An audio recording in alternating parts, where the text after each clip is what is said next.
libro del Éxodo, en la primera lectura, hemos escuchado algo muy hermoso, donde el Señor se complace, ama a su pueblo y manifiesta a su pueblo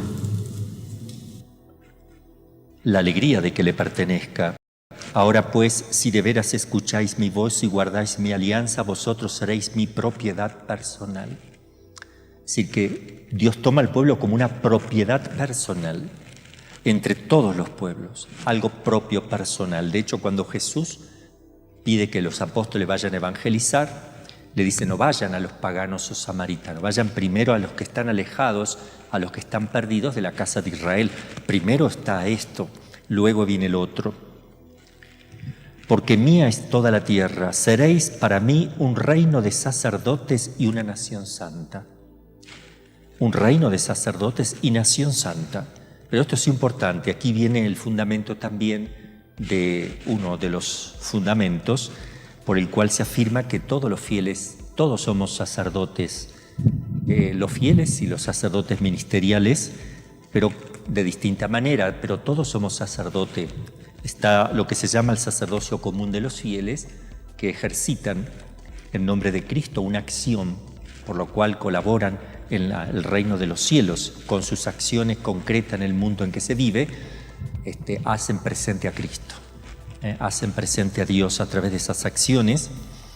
En cambio, el sacerdote ministerial o el sacramento del orden no solamente difiere esencialmente, sino que además, dice el concilio y lo dice toda la doctrina católica, no es solamente una diferencia de grado, como un sacerdocio más pequeño en intensidad, el otro más grande, sino que es esencial y de orden la diferencia. El otro, uno es uno, pero su acción se une a la acción de Cristo. Así dice el catecismo: Cristo, sumo sacerdote y único mediador, ha hecho de la Iglesia un reino de sacerdotes para su Dios y Padre. Lo dice también el Apocalipsis 2 veces y la carta de Pedro.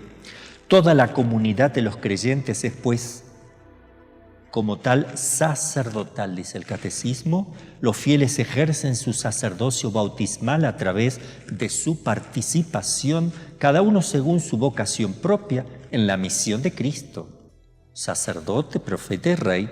Y por los sacramentos del bautismo y de la confirmación, los fieles son consagrados para ser un sacerdocio santo. Esto lo digo por la importancia del laico en el mundo que vivimos, no siempre, pero en el mundo que vivimos mucho más tiene que resaltar el laico, porque el laico la Iglesia sin los laicos son como los brazos de la jerarquía, las piernas y los brazos, los laicos. El sacerdocio ministerial o jerárquico de los obispos y de los presbíteros y el sacerdocio común de todos los fieles, aunque su diferencia es esencial y no solo de grado, están ordenados el uno al otro. El sacerdocio de los fieles está ordenado al sacerdocio ministerial. Bien, esto es importante que lo sepamos para ver el compromiso que como laicos tenemos en la Iglesia, y no solo el compromiso, tenemos deberes como laicos y derechos también. Por eso que hay que luchar por la salvación de las almas donde estemos, incluso dispuestos a dar la vida como laicos. Tenemos que tener esa disponibilidad en el corazón, en la mente, de defender las cosas santas del Señor. Dar la vida por Él si fuera necesaria, por las almas, pero por la Iglesia, por los sacerdotes, dar la vida por los obispos, por los pastores y también por todo aquello que el Señor nos ha dado como tesoros en la Iglesia, la Eucaristía, todos los sacramentos, hasta las imágenes. Dar la vida a riesgo, o sea, para ir al culto. Mucha gente ha arriesgado la vida y es una cosa maravillosa. Eso nunca dejará de ser loable y santo y el acto de amor más supremo, arriesgar la vida por Dios, arriesgarla por Cristo. Entonces el laico no es alguien que está esperando que le digan qué tiene que hacer. El laico ya sabe qué tiene que hacer, porque es sacerdote también. Sabe cómo hacer presente a Cristo en el mundo. Tiene que estudiar el catecismo, tiene que estudiar y formarse bien para saber cómo va a santificarse todos los días en donde Dios le ha puesto. En el Santo Evangelio, el pasaje tan hermoso, tenemos 5 puntos. El primero dice: en aquel tiempo, al ver Jesús a la gente, se compadecía de ellas porque estaban extenuadas y abandonadas como ovejas que no tienen pastor. Eso le preocupaba a Jesús. Aquí vemos el corazón de Cristo. ¿Qué había en el corazón de Jesús? Cuando uno lee los evangelios, que todos los religiosos y religiosas lo leemos diariamente, ¿verdad? 10 minutos hasta, que uno haga los votos perpetuos, luego verá cómo le va a seguir.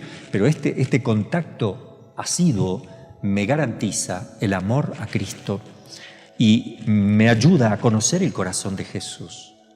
Al ver Jesús a la gente se compadecía, eso tiene en el corazón de ellos, porque estaban extenuados y abandonados, como ovejas que no tienen pastor.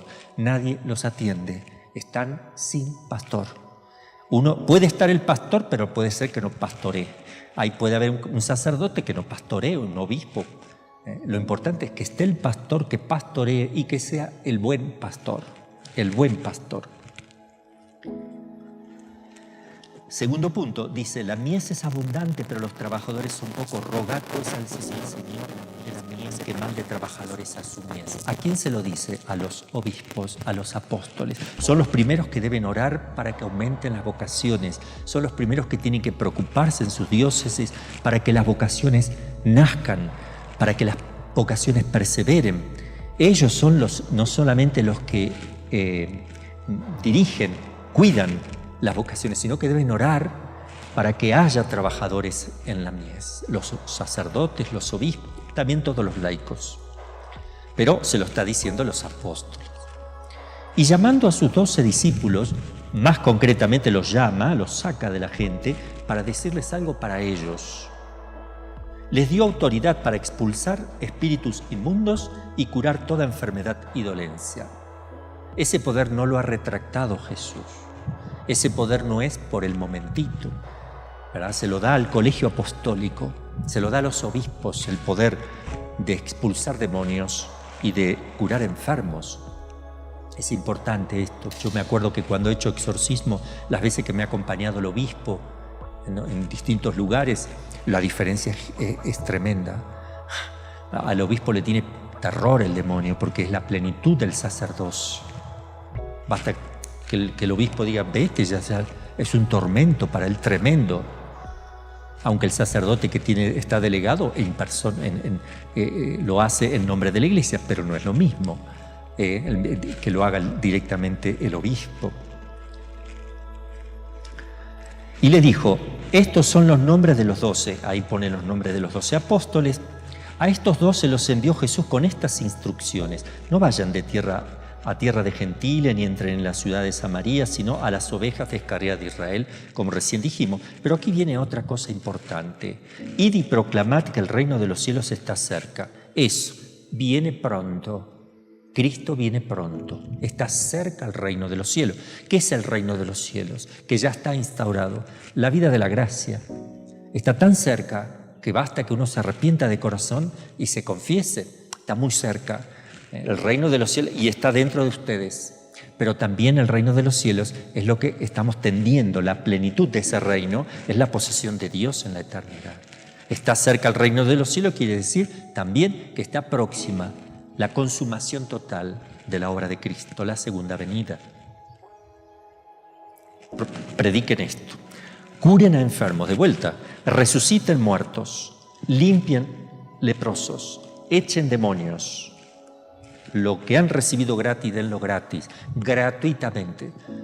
Los sacerdotes, obispos, no podemos obrar vendiendo los sacramentos, haciendo uso de las cosas de Dios por fines de lucro. Eso se llama simonía. Un sacerdote no puede cobrar para ir a celebrar misa a las casas. Eso es un pecado gravísimo de simonía. Se los digo para los que escuchan. Y los laicos que pagan a los sacerdotes son cómplices de esa simonía. Si un sacerdote dice: yo cobro tanto por ir a celebrar a la casa, y el laico le da el dinero, él también colabora a esa corrupción y es parte de la simonía. Distinto es que el sacerdote vaya a celebrar gratuitamente y los laicos o el laico de la casa le haga una ofrenda en gratitud. Eso es otra cosa. Pero cobrar, eso es pecado gravísimo. Vender una hostia, pecado gravísimo. dar dinero para que yo le dé hostias. Y hay que tener cuidado que en los momentos de pandemia aparecen todas las miserias en el mundo y puede haber de todo. Entonces, digo, no hay que favorecer que los sacerdotes pequen de simonía. Se celebra gratuito.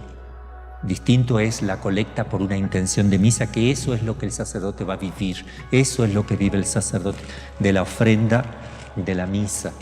Nada más. Si no hay nada, no hay nada. Y si alguien quiere dejar algo, deja algo, ¿verdad? Pero sí es importante que esto lo tengamos gratis. Hay que dar. Hay que curar a enfermos y hay que resucitar muertos. ¿Qué significa resucitar muertos? En su doble sentido. Principalmente, los pastores buscamos la vida de gracia de las personas. Y secundariamente, podemos pedir la resurrección de un muerto. ¿Por qué no? Se ha muerto. Yo estoy seguro que nadie en el mundo, a mí me resultaría un poco extraño que alguien muere y yo rece para que resucite en el momento. O sea, no va, yo no sé, no me animo a pensar que... Pero ¿por qué no?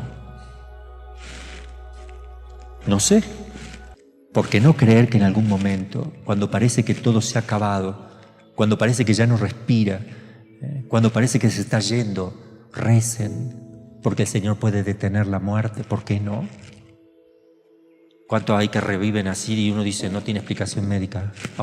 Nos pusimos a rezar con todo, parecía que estaba muerto igual, etc. Yo creo en el poder ese, creo, lo tenemos recibido de Cristo. Los sacerdotes un poquito, pero los obispos un poco más. Curar enfermos también.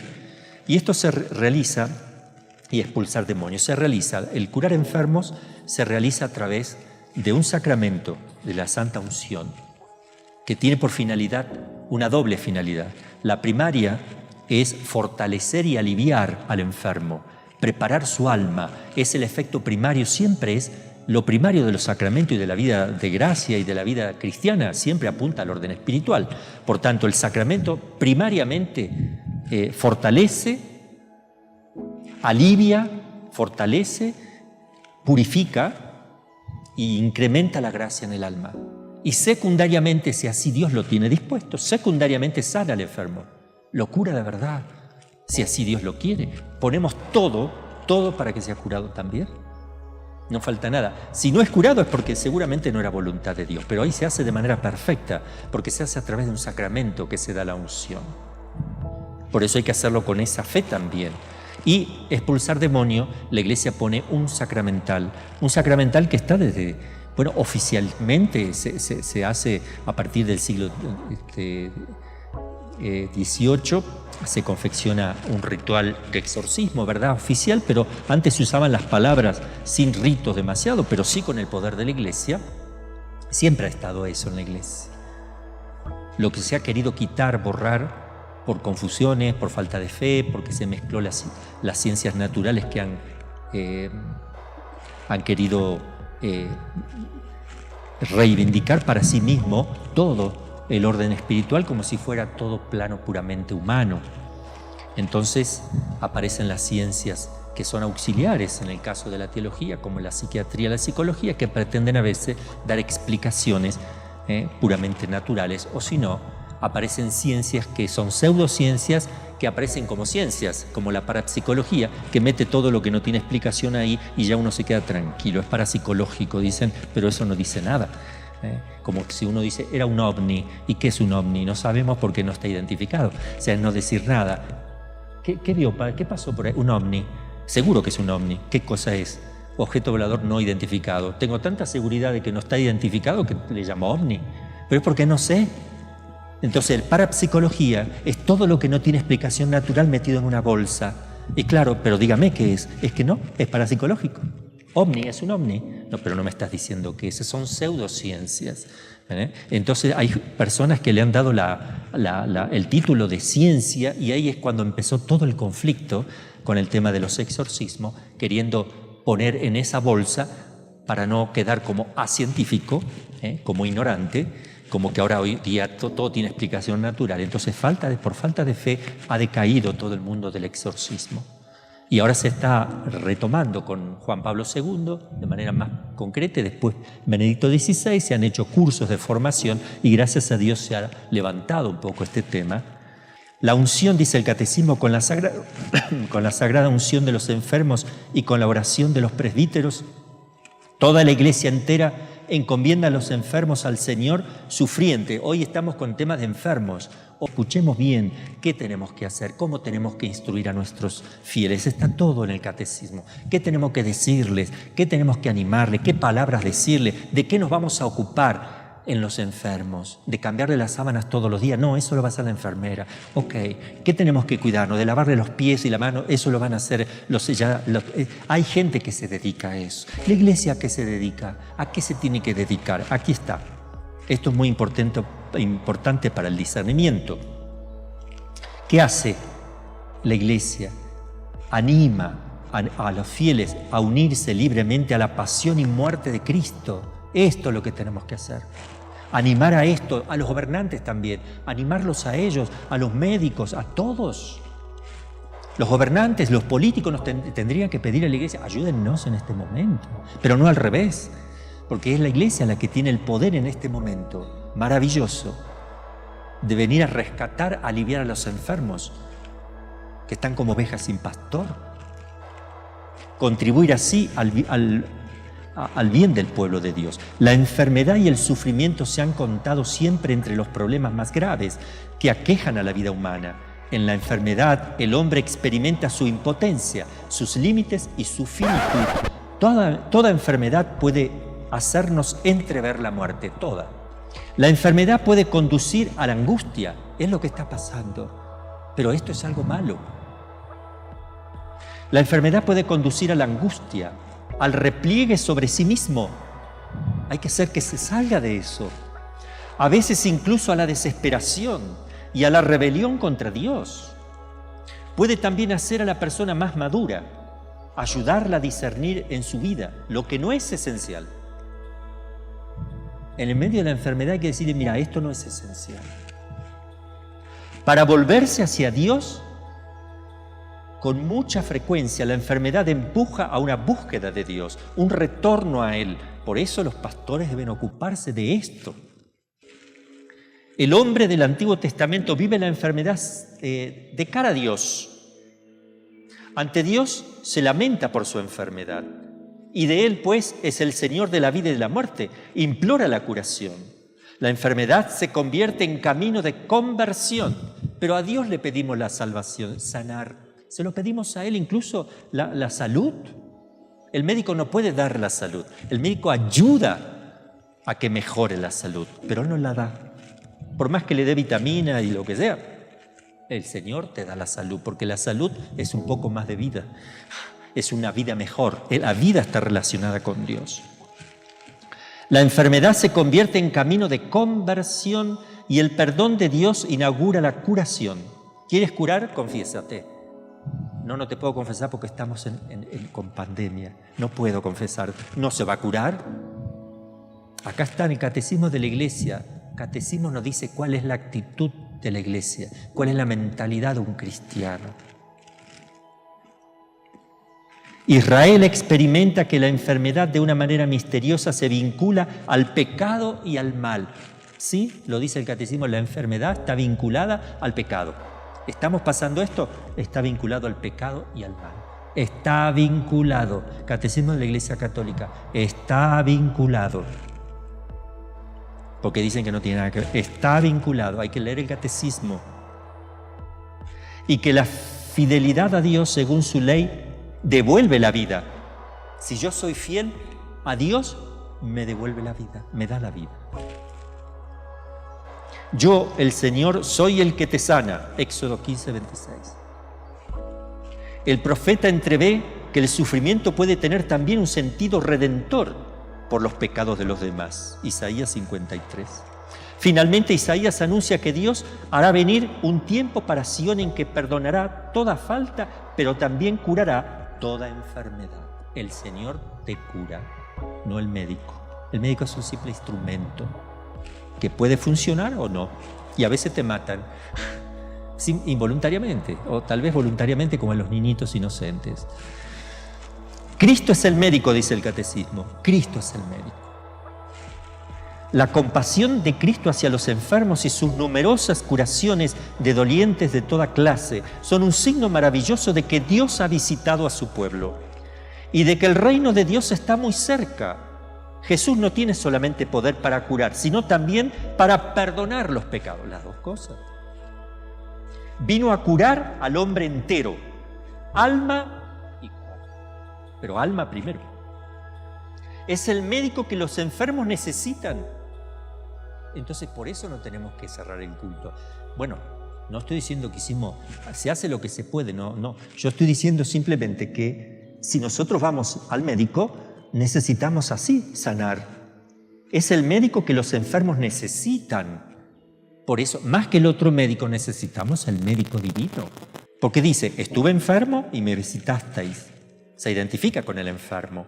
Su amor de predilección para con los enfermos no ha cesado a lo largo de los siglos de suscitar la atención muy particular de los cristianos hacia todos los que sufren en su cuerpo y en su alma. Esta atención dio origen a los infatigables esfuerzos por aliviar a los que sufren. A menudo, continúa el catecismo, Jesús pide a los enfermos que crean. Si no, no te vas a sanar. Claro, si no crees, no te vas a sanar. Se sirve de signos para curar. Saliva. Hoy día, mejor que el Señor no nos ponga saliva, nos vamos a poner un tapaboca, ¿verdad? Se sirve de signos, esto lo dice el catecismo, para curar. Saliva e imposición de manos, barro y ablución. Los enfermos tratan de tocarlo. Todo al revés. Que no te toque lejos, 1,5 metros. Todo al revés. Que no estoy juzgando que esté, no estoy diciendo que está mal eso. Simplemente que veamos un poquito qué cosa se extraña, ¿verdad? El Verbo se hizo carne, vino a tocar para sanar al hombre. No estoy diciendo que estén mal las medidas que se han tomado. No quiero que me malentiendan, ¿verdad? Solo digo que extraño, ¿no? Qué reacciones raras, todos contrapuestos. Pues salía de él una fuerza que los curaba a todos. Así en los sacramentos, Cristo continúa tocando a las personas, los toca con el sacramento. Por eso que el sacramento, la Eucaristía, es muy importante en tiempo de pandemia, porque es lo que nos toca a nosotros, es lo que nos puede sanar. No nos va a contagiar, no nos va a contagiar Cristo. Depende si lo haces sin fe, o por escrúpulo, o por superstición que comulgas, entonces sí te puede hacer daño.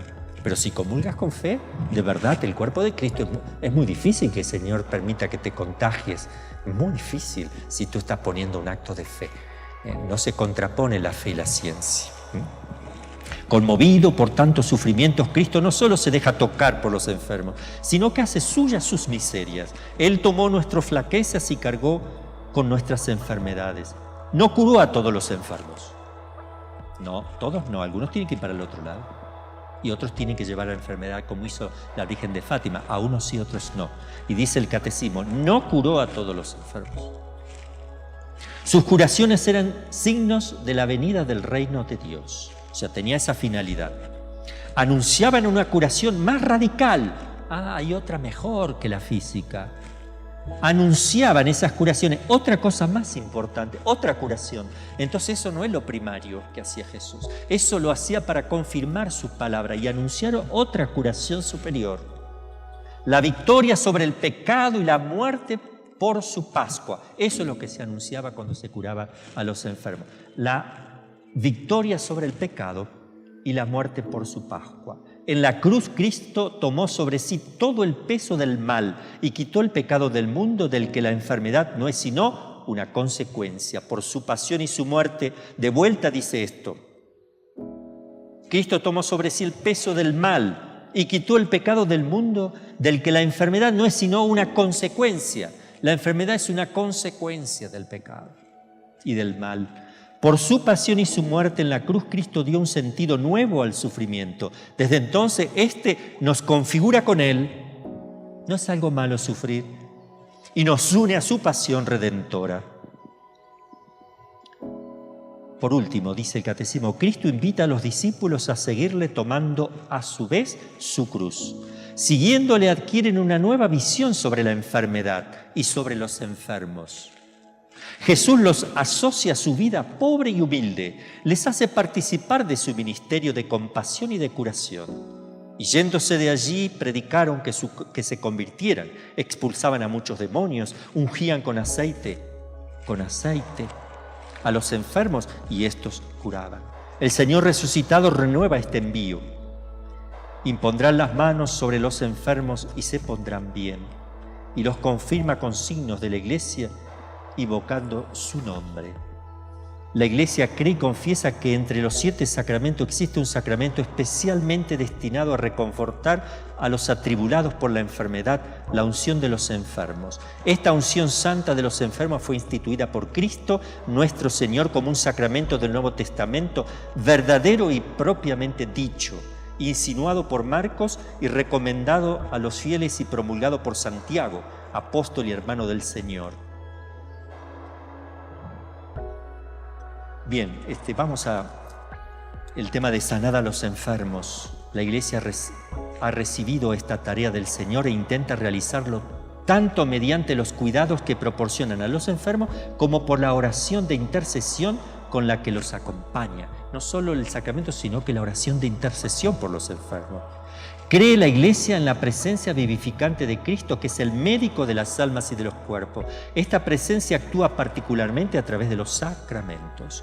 Qué hermoso es saber que tenemos todo a mano para sanar el alma, también el cuerpo, si fuera necesario, si Dios viera que es un bien para nosotros. Por eso que en momentos difíciles de la vida, nosotros cristianos católicos tenemos otra mentalidad, otro comportamiento. Los gobiernos, los políticos se preocupan de un modo totalmente distinto y ponen soluciones que son soluciones temporales y que parten de un pensamiento naturalista, porque ellos no tienen esta visión, muchos de ellos no la tienen, no lo están haciendo una visión sobrenatural. Entonces, ¿quién tiene que poner eso? Que es lo más nosotros, pastores y el pueblo fiel, los sacerdotes todos, el que tiene el sacerdocio ministerial y nosotros el sacerdocio común de los fieles y el ministerial que tenemos nosotros. Todos los que somos sacerdotes, por tanto, todo el cuerpo místico de Cristo tiene que actuar de esta manera, tiene que pensar de este modo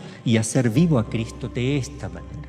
Son los pecados nuestros las consecuencias del sufrimiento y de los males de este mundo, dice el Catecismo. La única curación, la más importante, es la conversión y vencer el pecado que nos enferma. Y toda curación corporal está ordenado a la curación del alma. Y no todos van a ser curados. No es que Dios se haya olvidado si alguien se muere. No, sí que hay que pedir por todos. Orar para que sanen los enfermos, hagamos penitencia, hagamos todo lo que nos indica, claro, para eso están los médicos, ¿verdad? Y para enseñarnos qué tenemos que hacer. Pero la visión más profunda y la visión general de todo, lo tenemos que tener en Cristo. Es la Iglesia la que nos da la verdadera visión de estas cosas, no los médicos, los gobiernos, los políticos, porque ellos necesitan que nosotros le iluminemos a ellos para que ellos se den cuenta que esto no es el máximo de todos los problemas, que el problema mayor es el pecado en la sociedad. Esto lo saco todo del Catecismo, así lo explica el Catecismo de la Iglesia, para que entendamos cuál es la verdadera Iglesia, cómo es y cómo piensa la Iglesia, cómo debemos pensar ante esta situación que vivimos, cómo tenemos que ver la realidad para que no nos confundamos. Pidamos al Señor la gracia de llevar con alegría en este tiempo difícil la prueba que Él nos permite, que siempre es para un mayor bien, y servir y ayudar a confortar a los demás y hacer el bien a los enfermos llevando la luz de Cristo y llevándolos hacia la sanación del alma, es decir, una verdadera conversión en este momento tan difícil. Eso es lo que quiere Dios cuando permite una conversión sincera de su pueblo, que así sea.